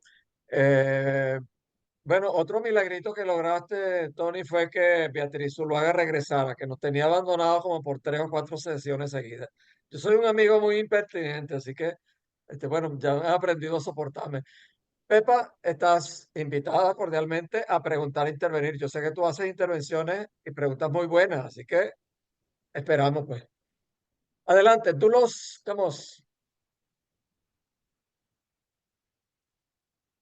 el micro. Ahora, sí, bueno, gracias María Antonieta, porque me ha gustado mucho cómo has planteado el tema, porque no se habla mucho de este tema. Y entonces, realmente me ha gustado y me ha interesado mucho. Ah, y me he acordado de una cosa, cuando tú hablas que la persona, el analista que va a supervisar quiere muchas veces, sobre todo en los principios, hablar de todo, de las sesiones, como una detrás de otra, decir tantas cosas, ¿no? Y me he acordado, me ha venido en mente, en los principios una vez presenté un caso un poco largo, la verdad es que estaba bien escrito. No, no era este el problema, ¿no? Y bueno, de varias sesiones, etcétera. Y al final, cuando ya empezaba el debate, vino una colega que me conocía y vino muy así, como un poco enfadada, y me dijo, a ver, ¿has supervisado este caso con tal persona? Y me extrañó y casi yo me quedé como muy sorprendida. Y, y le dije sí. Y después de un cierto enfado por mi parte, al cabo de un tiempo, un cierto tiempo, pensé que más allá de su tono y todo esto, tenía razón, porque realmente había muchas cosas, estaba bien escrito, pero justamente había los puntos cruciales, no estaban tan muy claros, me parece, ¿no? Y entonces me parece este punto. Tú has dado mucho énfasis en una frase que me ha quedado, que es esta cuestión de escuchar el texto. Y claro, no es fácil. Cuando tú dices, y he pensado, es verdad, pero ¿cómo? ¿Cómo lo entiendo, no? Escuchar el texto, porque claro, a ver, tal como lo he pensado, ¿eh? Antes de supervisar, después con el tiempo y tal, hay que elaborar y hay que ir a los puntos clave, ¿no? En esto me ha ayudado bastante también la cuestión de escuchar transmisión de casos clínicos y un cierto debate. Cuando hay transmisión de la clínica y debate, sí, esto me ayudó mucho. Y bueno, y entonces esta cuestión por tanto, habría una previa, ¿no? De elaborar cada cual lo que va a supervisar y después está el encuentro con el supervisor. No con todos pasa lo mismo, por esto hay diferencias. Pero vuelvo a la frase que me ha quedado, que es escuchar el texto. Si puedes, a ver, desplegarlo un poco, esta cuestión de escuchar el texto. Y muchas gracias. Cuando alguien viene, tú estás escuchando lo que este analista, este supervisante ha escuchado en el análisis de ese paciente que trae. Sí, ha escuchado algo que cuando te lo transmite a ti, es un texto, no es hecho, ay, la persona fue, se casó, no se casó, se fue de viaje, vino, me paga, no me paga. Es decir, ¿entiendes? Es decir, es un texto, son hechos que vienen. Cuando tú estás escuchando en el análisis a alguien, esta persona te trae hechos, te trae esto, te trae sueños, te trae no sé cuánto, pero tú tienes que leerlo como un texto. Y ese texto es el que tú vas a llevar a supervisar. No los hechos que fulano que hizo, que no sé qué. Me explico, creo que son como momentos donde hay como hay una transformación, por decirlo así, de las cosas que ocurren en el análisis, que tú haces un texto de eso y luego lo llevas a la supervisión. Es como una transmisión muy curiosa porque va de una cosa a la otra, entonces hay que estar como fino para escuchar ese texto inicial, transmitir ese otro que es otro texto, y tú escuchar un texto que te remite a un analizante que ni conoces, ni has visto nunca, ni lo has escuchado, ni sabe cómo es su voz, pero es un texto. No sé si te lo explico, Dolo. Sí, quizá lo que has dicho, creo, un poco antes, esta cuestión de una cosa lo puedes haber elaborado y escuchar en función de lo que has escuchado del paciente, y otra cosa es la cuestión de la supervisión como acto más bien, ¿no? Y entonces ahí es donde está la diferencia a veces, ¿no? Porque no deja de ser algo, un dispositivo, ¿no? Sí. Y es ahí donde la cuestión aparece, ¿no? Gracias. Ujú. Eh, Gladys Matalia. Matalía, Bueno, escuché que te dicen a veces en Argentina, Matalía. sí, en Argentina Matalia, pero en italiano es Matalia. Sí. Matalia, bueno, aquí te llamaremos Matalia. Eh, Adelante, Gladys. bueno, Tony, muchas gracias por lo que nos has dado en ese estilo que realmente es tan grato escucharte. Es verdad que a mí se me había ocurrido pensar el tema de la supervisión, porque debo confesar que nunca me puedo pensar algo. La supervisión, a pesar de que uno la, la realiza, ¿no? Ya sea que la pide o ya sea que la otorga, ¿no? Eh, pero bueno, me parecía que cuando Pedro Pablo me propuso de nuevo quizás intervenir, se me ocurrió ese tema. Bueno, después me pidió que no, que Tony había pedido primero, y entonces me dice, bueno, ¿qué otro puede ser? Y bueno, entonces voy a trabajar el tema de la interpretación en los últimos textos de Lacan. Y bueno, me he metido en camisa de 11 varas, pero ya veremos qué sale, ¿no? Este, pero me parece interesante porque creo que son temas que como todo en el psicoanálisis, ¿no? Se atraviesan mutuamente, ¿no?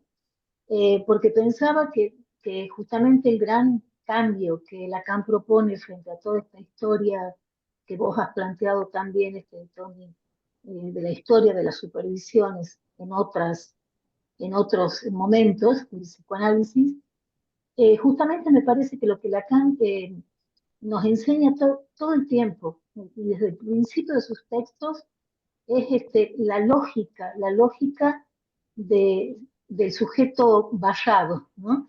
De que no hay otro del otro, ¿no? Y que de alguna manera eso se puede aplicar a la supervisión, al final de análisis, al dispositivo del pase, a la idea de los cárteles con esa función más uno, de un más uno que no es el que lo sabe todo, sino aquel que funciona como causa, ¿no? En un colectivo particular para la formación. Y entonces, bueno, tuve tiempo, porque estamos en carnaval acá en Argentina, y es este feriado, tuve tiempo de leer los textos que habías ofrecido, Tony, y he sacado de cada uno algo que me parece que responde a esta lógica que Lacan propone, ¿no?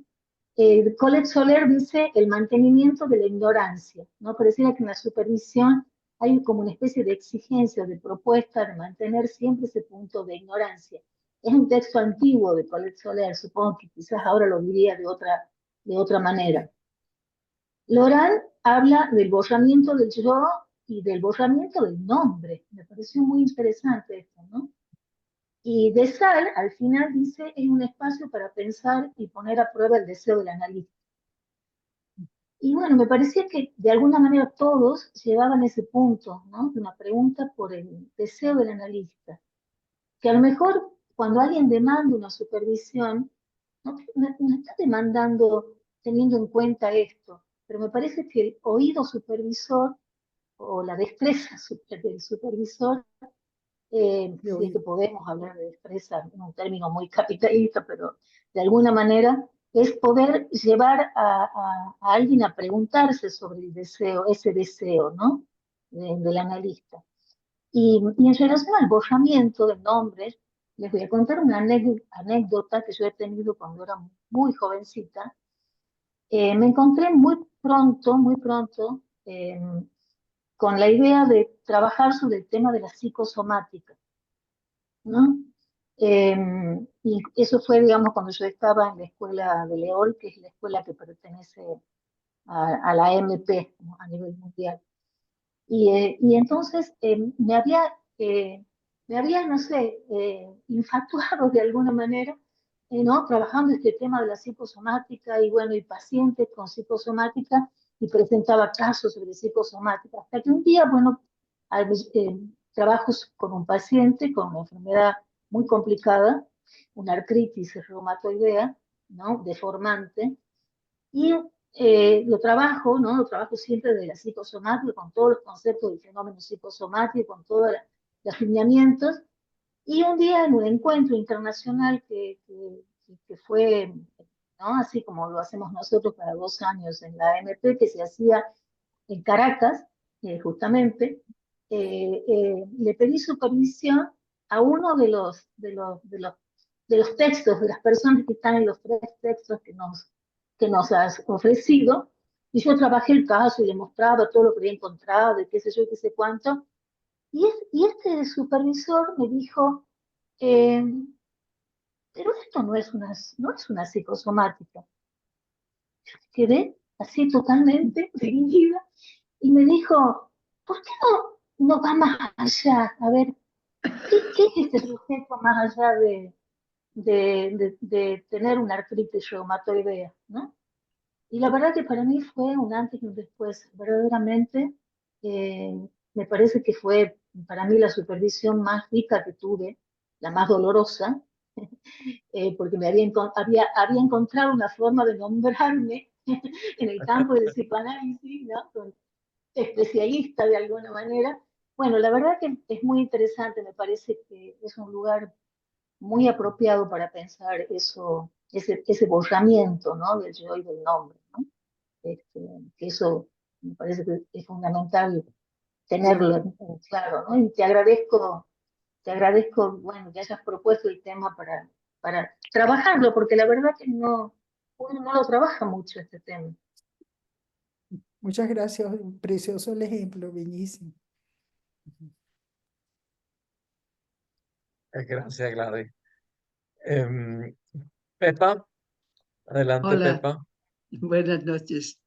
Muchas gracias, María Antonieta, por la exposición que nos has hecho. Yo no pensaba de intervenir, pero bueno, ante la invitación de Pedro Pablo, pues ya casi que no tengo más remedio que intervenir. Entonces, y no iba a intervenir porque para mí ha sido muy novedoso el tema del control en la supervisión.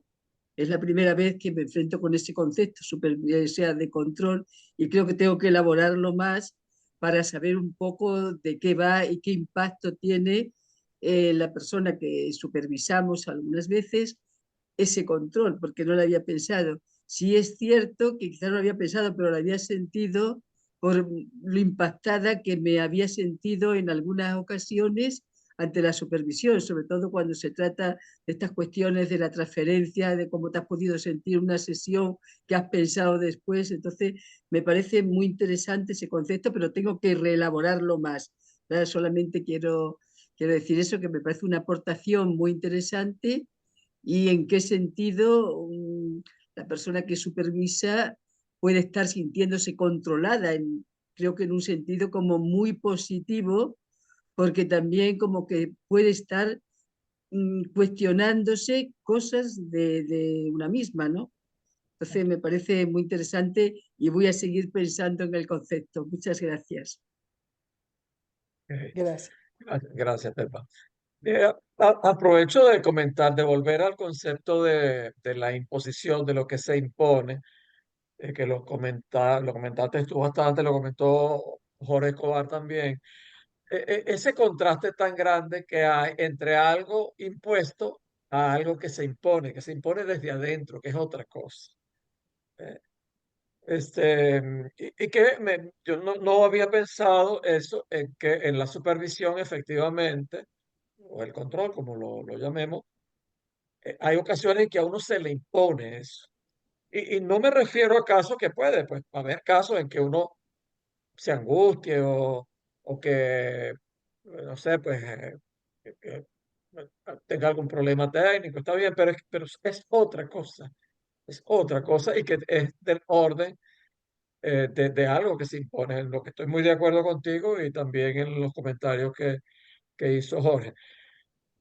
Agrego otra cuestión, esta elaboración que has hecho tan bonita sobre la supervisión, control, que nos lleva a precisar de qué hablamos cuando hablamos de supervisión en psicoanálisis, que es muy distinto de supervisar, supongo yo, pues en cualquier otra profesión. Yo he supervisado pues en unas cuantas, pues. Este, ¿De cuál es la especificidad de supervisar en psicoanálisis?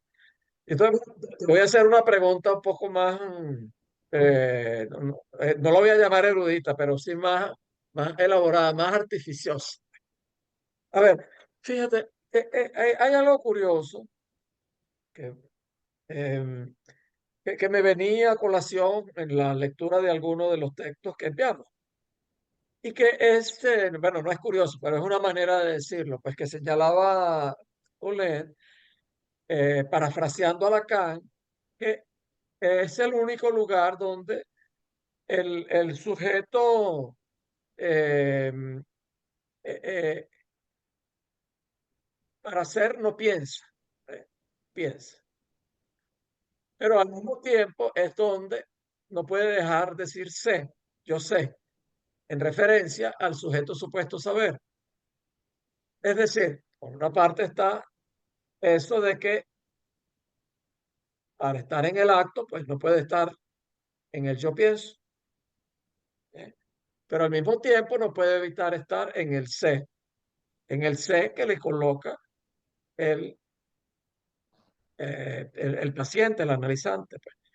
Bueno, es un poquito enrevesado, pero quería pedirte a ver si puedes elaborar un poco cómo eso se puede poner en juego, siendo que el supervisante, vamos a suponer que sea un analista realmente, pues un analista practicante, un analista que ya está en ejercicio, y cómo puede, o de alguna manera, el supervisor tomar eso en cuenta cuando viene ese supervisante. Pero sé que le enredé un poco la cosa ahí, pero a ver si logré transmitir algo. Yo, bueno, no sé si te contestaría así, pero el que viene a supervisar, cuando está en su acto, no piensa. Pero este es el segundo tiempo o el tercer tiempo, como lo tomaba Vicky. Es decir, que cuando viene a supervisar, está en otra posición, está en la posición de pensar, pero no en ser.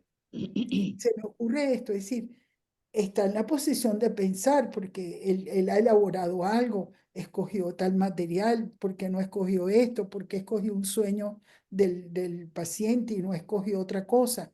Es decir, hay un punto de pensar, mientras que cuando estaba en el acto no piensa, pero en el momento de venir a una supervisión ha habido un pensar, pero no puede estar en el lado del soy. Es lo que comentaba ahora que lo mencionaba, es decir, eh, cuando decía eso que no puede venir con el soy, en el sentido, yo soy, como decía Matalia, es decir, que yo soy especialista en psicosomática, es decir, lo que se borra en el momento de la supervisión no es el pensar, sino el ser, el soy. No sé si por ahí va, te lo puedo responder así, Eh, que mientras está en el acto, cuando está en su proceso, en su acto analítico, está en el no pienso.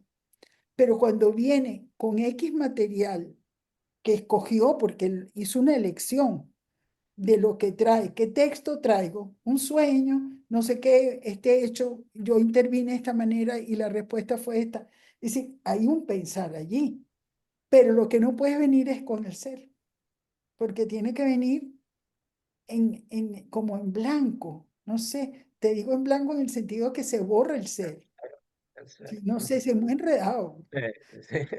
Bueno, fíjate, ahorita, bueno, si hay otras preguntas, aproveche, pero que si no, pues yo me extiendo. Madeline, que hoy ha estado muy callada. Em, Fíjate, ahorita que tocamos esto del no pienso, viene a colación una conversaciones recientes pues, que he tenido. Yo estoy participando en 2 seminarios en el Foro Gallego de Psicoanálisis, en donde pues me veo pues cada tanto con Pepa, con Rosario, con otros colegas de allá. Y entonces teníamos una elaboración, una discusión, un debate pues en estos días de qué realmente es lo que quiere decir el no pienso. ¿Eh? Entonces, me aclaro un poco, pues. Obviamente que cuando uno está en las entrevistas preliminares, uno tiene que estar pensando. Uno tiene que estar pendiente a lo que está diciendo el paciente, ¿eh? Y procesando eso. Entonces, ahí no, como que no aplicaría eso. Este, cuando ya, digamos que es alguien que ha entrado en análisis, que uno, bueno, se siente, digamos, confiado. Yo comentaba que en el caso de la psicosis, no sé si en general, pero en algunos casos, yo no me atrevo a colocarme en el no pienso, porque al colocarme en el no pienso, pueden salir, no vamos a decir que sale de todo, pues, pero pueden salir algunas ocurrencias que es que uno no ha elaborado bien. Pero bueno, supongamos que sea un caso pues, donde uno se sienta confiado en soltar un poco el pensamiento. Pero eso no quiere decir que uno que es un no pienso del todo, sino que es como un pienso diferente, como un pienso más flotante. Entonces, no sé, te pido, ya que tocamos ese punto, si puedes elaborar un poco al respecto. Porque yo creo que el no pienso de verdad se pone en juego cuando tú interpretas o intervienes o haces un corte o lo que fuere, y después, incluso ya pasó la sesión, 2 días, pues, entonces pensaste, pero ese momento que tú misma te sorprende de que pasó eso y tú no pensaste.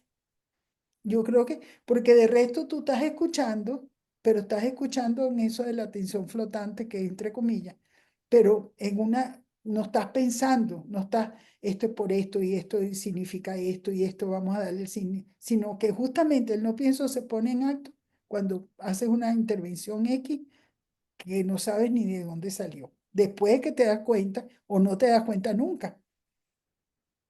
Mm, Por ejemplo, para mí el ejemplo que lo he comentado, que yo he tenido, bueno, la suerte de tener, habiendo tenido analizantes que se pudieron ser ahí.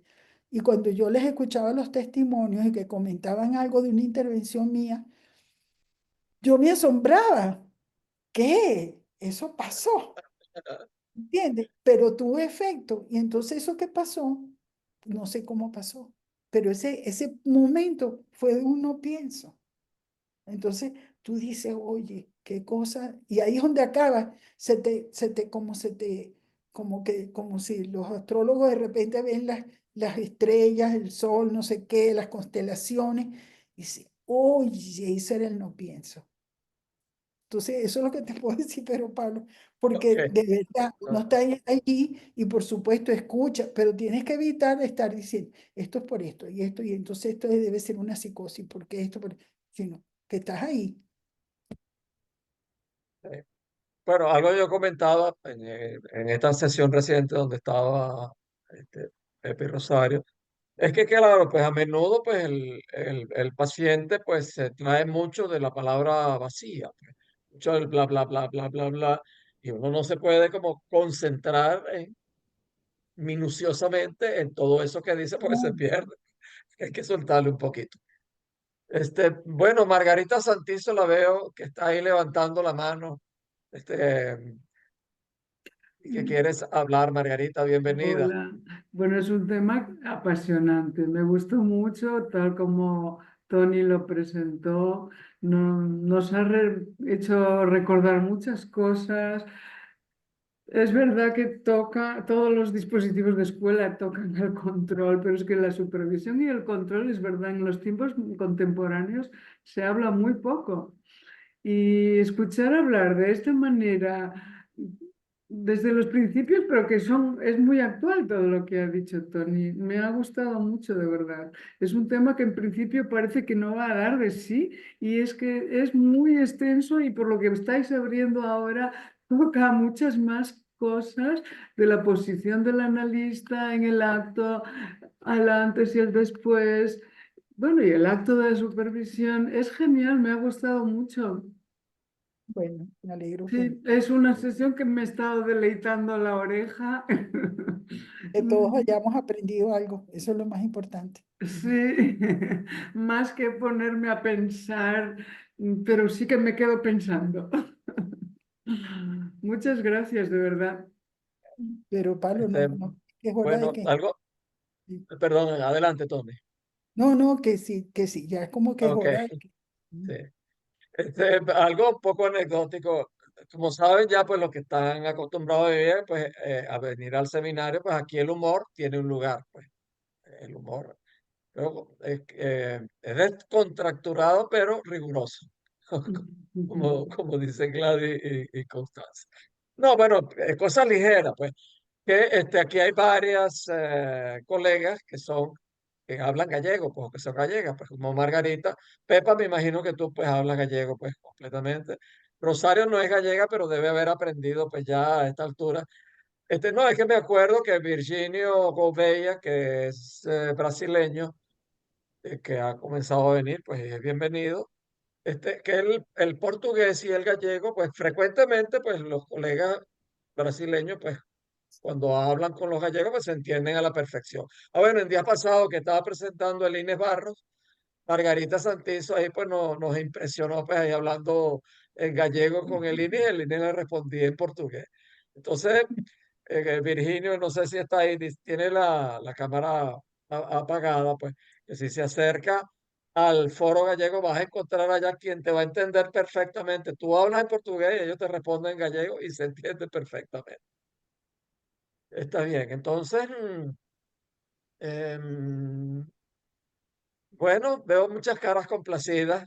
En realidad ha sido sorprendente lo que decía Margarita ahorita y que han dicho otros.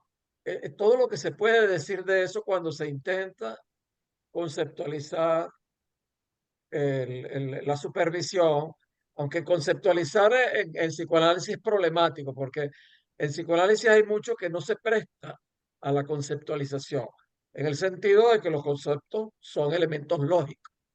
Por ejemplo, o sea, son elementos lógicos y en tanto tal son precisos. Bueno, ¿cómo hace, por ejemplo, uno con el inconsciente? El inconsciente no es preciso nada. Mm. O sea, bueno, uno tiene la noción del inconsciente y tiene otras nociones, pero la conceptualización es problemática. Pero volver a los principios y realmente las nociones que hay de fondo es fundamental. Y pongo otro ejemplo que tiene que ver con el cartel, que ahorita lo mencionaba precisamente Margarita, como el control tiene que ver con todo, pues. Yo envié hoy una reflexión que compartí, pues aquí a nivel España, se lo voy a compartir también a los asistentes al cartel, pues algunos por lo menos, en donde, bueno, hacía un análisis, pues, de un cierto documento que produjeron unos colegas, que se organizaron en un cartel, si lo llamaron un cartel. Entonces, presentan como primera un producto del cartel, como primer producto del cartel, primera aportación, un trabajo conjunto. Y en general uno lo ve y lo ve normal. Bueno, si un programa es bueno en TikTok, pero si estamos hablando de un cartel, los productos son individuales, no son conjuntos, no son colectivos. Y Exacto. hay una lógica en eso. No es meramente que reunamos a 5 personas y digamos, esto es un cartel para que entonces, no, ya eso es un cartel. Si uno no respeta las cosas de fondo. Entonces, igualmente con la supervisión. No es meramente que alguien venga y me pida supervisión y entonces yo haga ahí cualquier cosa y entonces le diga, bueno, no, sí, mira, pienso que vas bien, entonces tú lo que debes hacer tal cosa. Yo creo que lo interpretaste así, así. No, eso no es una supervisión psicoanalítica. Entonces, bueno, te agradecemos muchísimo, Tony, pues esta exposición tan bella que nos has hecho, con tanto recorrido, tanta profundidad, con anécdotas tan buenas. Este, y bueno, si no hay más comentarios o preguntas, Nos vemos. entonces te damos Chao. nuevamente muchísimas las gracias, Tony. Ha sido una presentación preciosa. Muchas Bien, gracias, Tony, Gracias. y gracias, Muchas Pedro gracias. Pablo, también. Nos bien. vemos. Bueno, Chao, mi amor. felicidades. Nos Muchas vemos. gracias. Hasta la próxima. Chao, Hasta la Calipe. Hasta próxima. la próxima. Adiós. Chao, Chao. Carmen, Gracias, Pedro Pablo. Eugenia, Chao. Gracias, Muchísimas Cari. Berenice, gracias. Marcelo. Sí. Bueno, me encanta verlo siempre. Chao a todos, pues. Bueno,